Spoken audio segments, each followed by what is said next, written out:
ঠিক এই ঘটনার কিছুটা প্রতিফলন আমি দেখি 5 আগস্ট বিজয়ের ঘটনার সময়।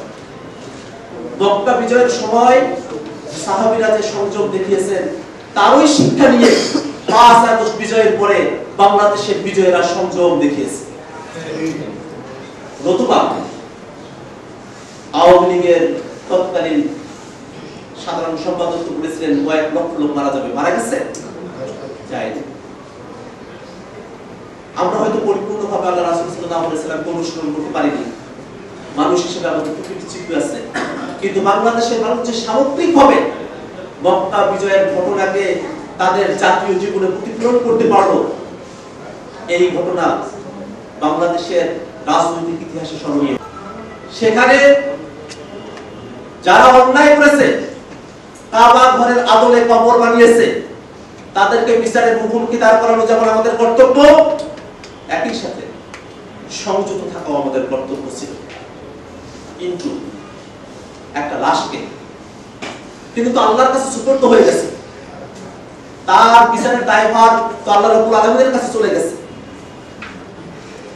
কাবা ঘরের আদলে যে ঘরটা তৈরি করা হয়েছে সেটাকে সমতল করা পর্যন্ত আপনারা থাকতে পারতেন, কিন্তু সেটা না করে কবর থেকে লাশ উঠিয়ে সেই লাশটাকে পিটিয়ে আবার সেটাকে আগুনে দেয়া, এটা কোনোভাবেই আল্লাহ রাসূল সাল্লাল্লাহু আলাইহি ওয়াসাল্লামের শিক্ষা হতে পারে না। যদি কোনো একজন মানুষ তার ব্যক্তি জীবনে প্রতিফলিত করতে পারেন, তার মধ্য দিয়ে তিনি নিজের জীবনকে অনেক দূর দিয়ে এগিয়ে নিয়ে যেতে পারবেন। আল্লাহ রাসূল সাল্লাল্লাহু আলাইহি ওয়াসাল্লাম মক্কা বিজয়ের ঘটনা মনে করে দেখেন, এতগুলো বছর সেই মক্কার কাফেররা, মুশরিকরা, তারা রাসূল সাল্লাল্লাহু আলাইহি ওয়াসাল্লাম এবং সাহাবায়ে কেরামদের উপরে তারা অত্যাচার করেছে, নির্যাতন করেছে, মক্কা থেকে বের করে দিয়েছে।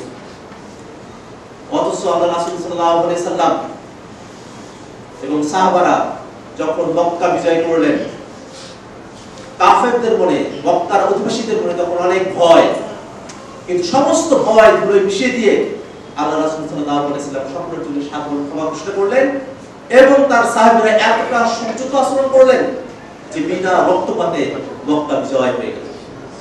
তাদের প্রতি মানুষেরা ভরসা পান না, মানুষেরা তাদেরকে বিশ্বাস করে উঠতে পারেন না। আমরা যদি সত্যিকার অর্থে বাংলাদেশ এবং বিশ্বের পরিবর্তন চাই, তাহলে রাজনৈতিক নেতৃত্বকে আলামী হয়ে উঠতে হবে।